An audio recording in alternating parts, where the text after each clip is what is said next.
Hello friends, I once read a book on attacking chess by Grandmaster Jacob Agard in which he mentioned that if you want to rate the pieces according to their influence and usefulness in the attack, then the knights come at the very top of that list.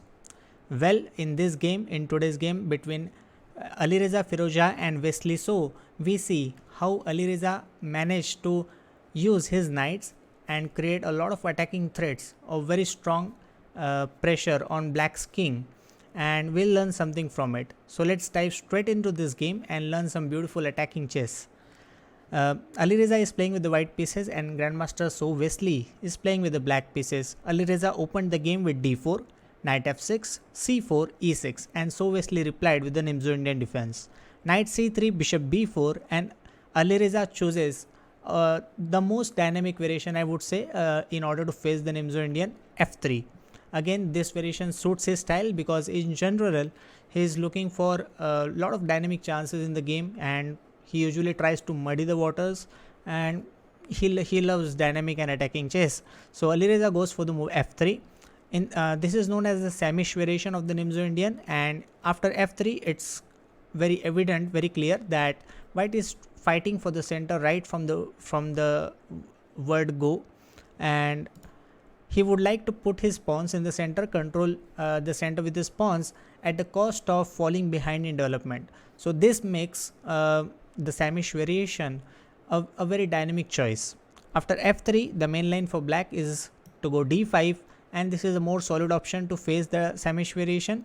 With d5, black clearly is aiming to maintain control in the center and cover the e4 square. But these days there is a more trending line against the Samish variation, and that is c5, which was played by Wesley. So with c5, black clearly aims at striking on white's queen side before he is able to settle down and develop his pieces. So after c5, white goes for d5, and black strikes again on the queen side by playing the move b5. After b5, it is clear that if c into b5, black can capture the pawn on d5, putting pressure on the c3 knight. So white stabilizes and gains more control in the center by putting his pawn on e4, at the same time supporting the c4 pawn with the bishop. Black castles and white advances further with the move e5. Knight e8 and f4. We can see a beautiful pawn structure in the center for white: f4, e5, d5 and c4, but it all comes at the cost of his development. So now white should hurry to develop his pieces as quickly as possible, because if black manages to open lines against white's king in the center, then his king is going to come under huge pressure from black's pieces. So after f4, black starts opening up lines, opening up the center by first exchanging pawns on d5, e into d5, c into d5, and then d6, a useful pawn break. He has to go for this pawn break in order to open the light square bishop and also to get some freedom, some movement for his pieces. After d6, white plays knight f3. White hurries to develop his pieces. If white becomes a bit greedy and grabs the pawn on b5, one simple variation can be takes, and now queen h4 check.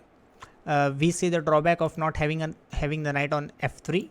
And if white plays something like g3, then there is queen e4 check, and this beautiful move just wins the poor rook on h1. So there are some tricks like this. White has to be quite aware about it, and white starts by developing his knight to f3, covering the h4 square, and his idea would be to develop the bishop as quickly as possible and then go for short castle. After knight f3, black goes for the move c4, covering the pawn on b5 so that black doesn't have the option of grabbing the b5 pawn anymore. Now again, before black settles down on the queen side by developing his knight and bishop, white strikes on his queen side immediately by playing the move a4. The main idea behind playing a4 is that black doesn't have the option of playing a6 at the moment, because after a into b5, white utilizes the pin on the a file and grabs the b5 pawn. So black plays the move knight d7. Again, black is also trying to bring his pieces out quickly in order to create some pressure before the white's king manages to castle on the king side. So knight d7, white plays bishop e2, preparing to castle, but it's not that easy. Black says that I am not going to allow you to castle quickly. since you have been dealing it for such a long time. So black plays the move queen b6, covering this diagonal and keeping the white king in the center for the moment. White plays bishop d2, unpinning this knight and creating some pressure on the b5 pawn. We can see that knight into b5 is one of the threats now. Black brings his knight in the defense of the b5 pawn, but white nevertheless goes for the pawn on b5. The bishop on b4 is under attack.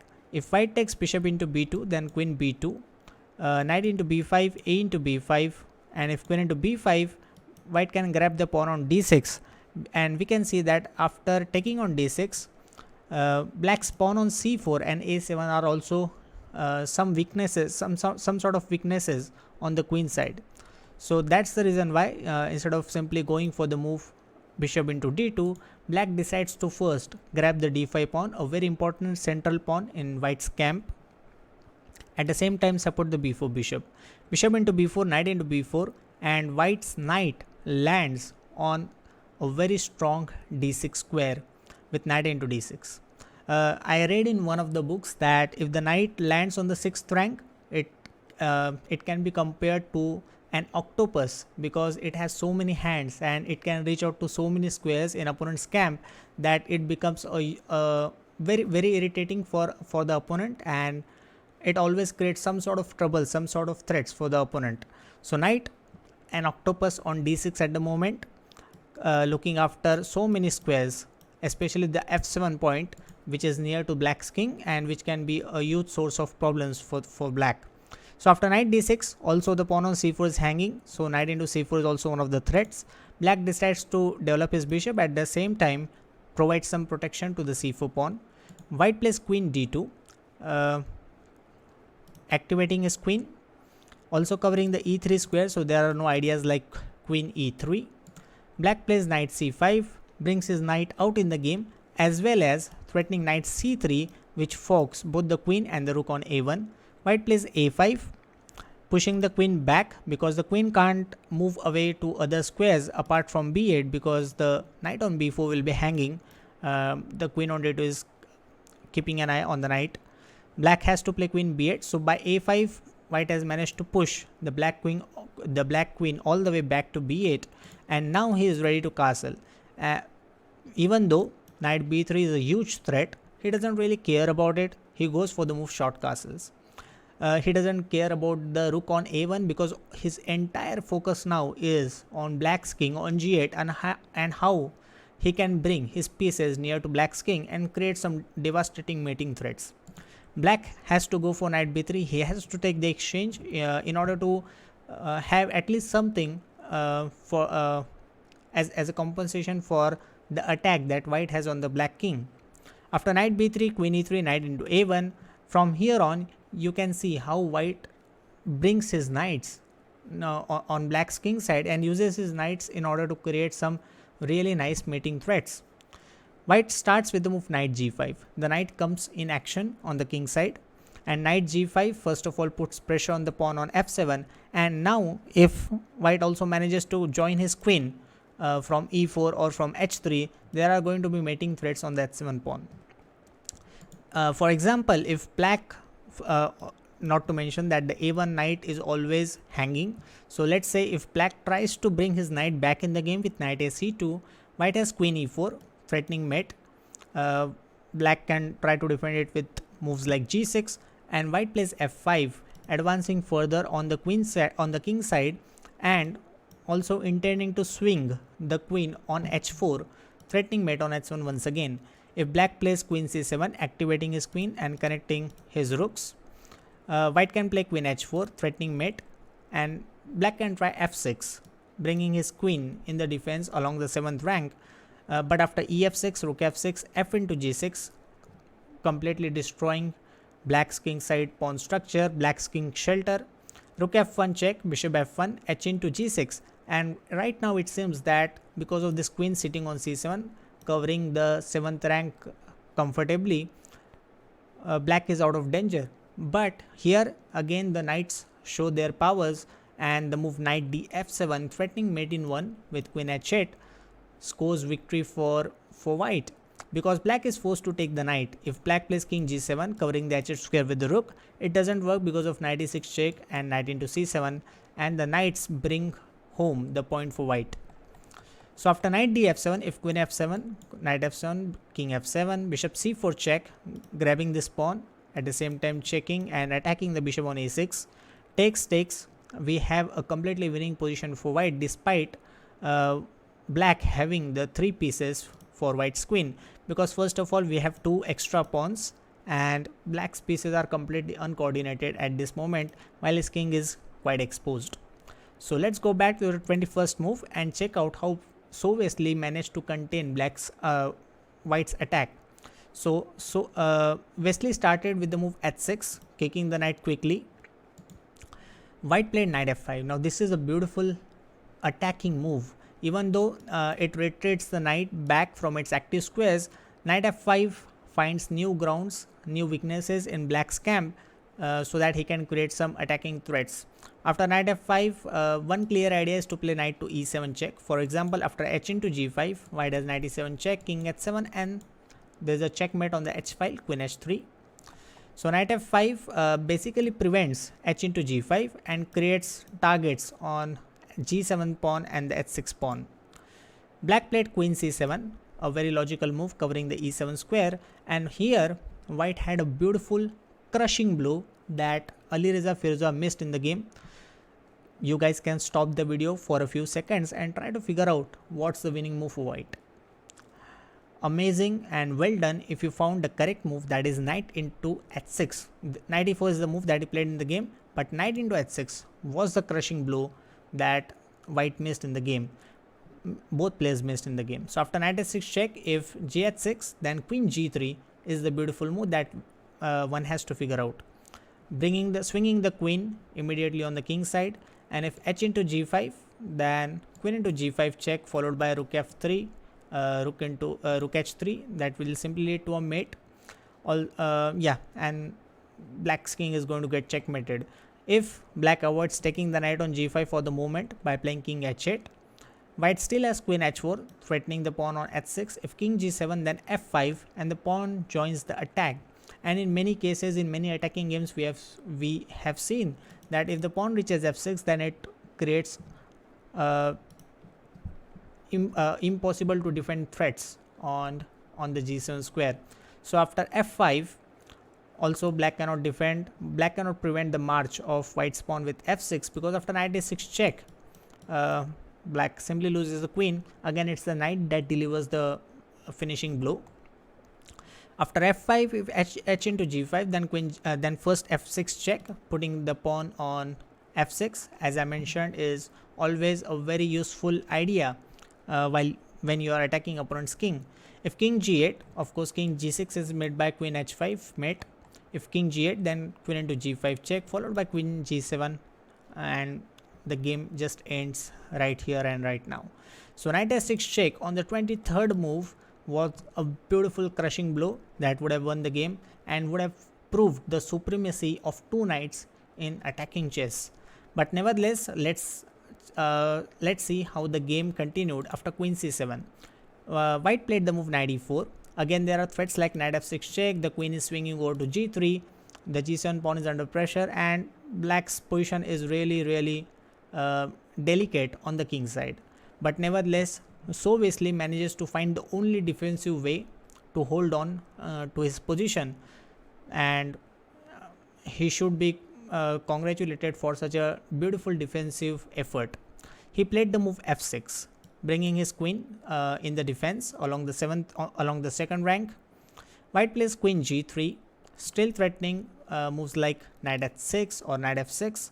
Black tucks his king in the corner, moving away from the g file, king h8, e into f6, rook into f6, knight into f6, and even here it seems that that black's king side is completely destroyed. For example, if gf6, white has queen g6 followed by grabbing one of the pawns.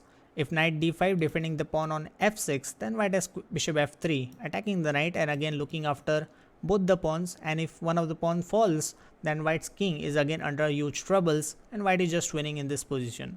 So after gf6, queen g6 was winning, but so Wesley finds the amazing defensive resort. He plays the move queen c5 check, a nice intermediate move, and instead of winning the knight on f6, which ruins his pawn structure on the king side, black can win the knight on f5, maintaining his pawn structure and at the same time bringing his queen in the defense on the king side. Queen c5 check, king h1, queen into f5. Now the knight on f6 is under attack, so a very logical knight retreat is to play knight h5, not only defending the knight but also threatening mate on g7. Now the best move for black was to bring the sleeping rook on a8 into the defense by playing rook g8, and after rook a1, queen c2, threatening both the bishop on a2 and the pawn on b2. And once black collects the pawn on b2, the pawn is just going to roll over to the queening square. So this would have given black amazing winning chances. But instead, after knight h5, black decided to defend the threat of mate on g7 by playing queen f7, which was also completely fine, but it was of course more logical if you compare whether to bring the rook in the defense or the already actively participating queen back to f7. So queen f7, a clearly inferior move. White kept on advancing on the king side with f5 with a clear intention to break black's fortress by playing the move f6. Black played rook knight ac2, white played f6, threatening f into g7 check, and now black could have held his king side solidly by playing the move g6, which is a slightly more accurate move than the move that he played in the game g5. After g6, knight f4, king h7, defending that g6 pawn. Black is doing completely fine, very solid on the king side, but instead after f6, so Wesley decided to push it 2 squares with g5. Now g5 slightly exposes his king, and this is what exactly happened in the game. Slowly we'll see how Alireza puts more and more pressure on white's king. He started with the move knight g7. One of the ideas is to play bishop h5 and kick the queen from f7. Before that happens, black immediately played the move c3, a very nice move. The idea is not so much as to exchange the bishop, but just to get rid of this bishop from the e2 square, so that white doesn't have options like bishop h5, and at the same time grab the b2 pawn and create a beautiful strong passed pawn right on the second rank, just 1 square away from the queening square. So after c3, bishop a6, of course knight a6 was not the idea, because here after queen h3, threatening mate on threatening to win the pawn on h6, queen g6 and queen into c3, threatening moves like f7. There are lethal threats on the a1 h8 diagonal, and white is just winning in this position. So after bishop a6, black grabs the pawn on b2. White retreats the bishop back to e2, again threatening moves like bishop h5. Black finally brings his rook in defense with rook f8, and the point is that after bishop h5, black can simply take the pawn on f6, because there's going to be b1 queen on the next move. So knight h5 is what Alireza played, defending his pawn on f6, knight d4, attacking the bishop on e2, queen c3, a nice move, threatening the knight on b4 as well as the knight on d4. Knight takes e2, queen b4, and we can see that black is not in any position to win the knight on h5 because the rook on f8 is hanging. So black plays king g8, defending the rook and threatening to win the knight on h5. White plays knight g3. Well, here there was an interesting forced draw which I have never seen quite often in my career. It is queen into b2. The point is that after queen h5, white has f7 check, and after rook f7, the white queen keeps checking the black king all the way, and there is simply all the way along the b file, and there is simply no way for the black king to escape this perpetual. So this was an interesting draw that I wanted to mention quickly. Anyways, in the game, white played knight g3, challenging this knight and hoping to win the b2 pawn on the next move. Knight into g3. Now this was a slightly inferior move. Knight f4 would have been a better response. Anyways, after queen into b2 and queen into f6 will lead to a completely equal endgame, which black had the opportunity to reach even in the game. Black exchanged knights with knight g3, h3, queen h5, king g1, and activated his queen to e2. White plays queen b3 check, because if he plays queen b7 straight away, threatening mate on g7, black had rook f7, blocking the blocking the 7th rank, and there is simply no progress for white. So that's the reason why white first plays queen b3 check, which is a good move. Black plays rook f7 and white plays rook b1. Now this was a mistake. White had a winning opportunity in this position.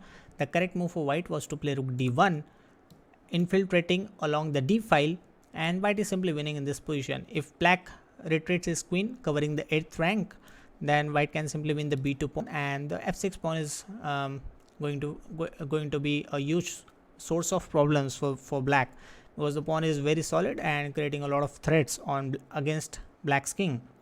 So after rook d1, white was winning, but in the game white played rook b1, queen e5, queen into b2, and here black had a very simple draw of queen into b2, rook into b2 and rook f6. By transposing the game to a rook endgame, black would have achieved a draw in this game, but instead I guess so Wesley was a bit ambitious. He played queen into a5, white played queen d4, queen c7 covering the b8 square, not allowing the rook to enter along on the 8th rank.